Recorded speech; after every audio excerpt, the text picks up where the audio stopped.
ఏపీలో ప్రభుత్వం నిర్వహిస్తున్న రైతన్న మీకోసం కార్యక్రమం నిరాటకంగా కొనసాగుతుంది. కార్యక్రమానికి రైతు నుంచి మంచి స్పందన లభిస్తోంది.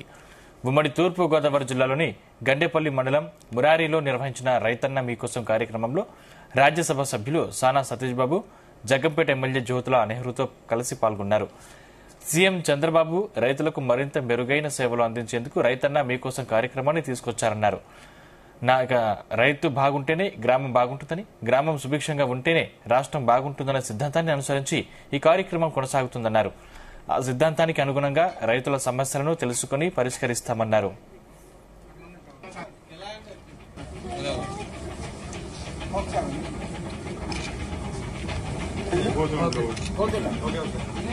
ఈరోజు ఈ రైతన్న మీకోసం కార్యక్రమం మేము రాష్ట్ర ప్రభుత్వం ఎందుకు చేస్తుంది అంటే, మేమిచ్చిన ఏదైతే రైతు అమౌంట్ అకౌంట్లో పడ్డాదా లేదా అనేది ఒక విషయం అయితే, రెండోది మా గౌరవ ముఖ్యమంత్రి గారు చంద్రబాబు నాయుడు గారు నమ్మిన సిద్ధాంతం రైతు బాగుండాలి, రైతు బాగుంటే గ్రామం బాగుంటుంది, గ్రామం బాగుంటే రాష్ట్రం బాగుంటుంది.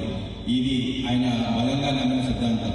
అంచేత మమ్మల్ని అందరినీ రైతు దగ్గరికి వెళ్ళండి, రైతు ఏ సమస్యల్లో ఉన్నారు, ఏ విధంగా వ్యవసాయం చేస్తున్నారు, ఏ విధంగా చేస్తే వాటికి ఇంకా మెరుగైన సాయం మనం అందించగలం అన్న ఉద్దేశంతో మమ్మల్ని ప్రతి రైతుకి ఇది కలవండి, కలిసి కొన్ని సలహాలు వాళ్ళ దగ్గర తీసుకోండి. దీని మీద అగ్రికల్చర్ డిపార్ట్మెంట్తో కలిసి ఒక రిపోర్ట్ తయారు చేసి రాష్ట్ర ప్రభుత్వానికి ఇస్తే ఒక ఆలోచన వస్తుంది. అది ఇదివరకు ప్రభుత్వం దాకా మేము బట్టలు నొక్కాము, డబ్బులు వెళ్ళిపోయినాయి అన్నది మా ఉద్దేశం కాదు.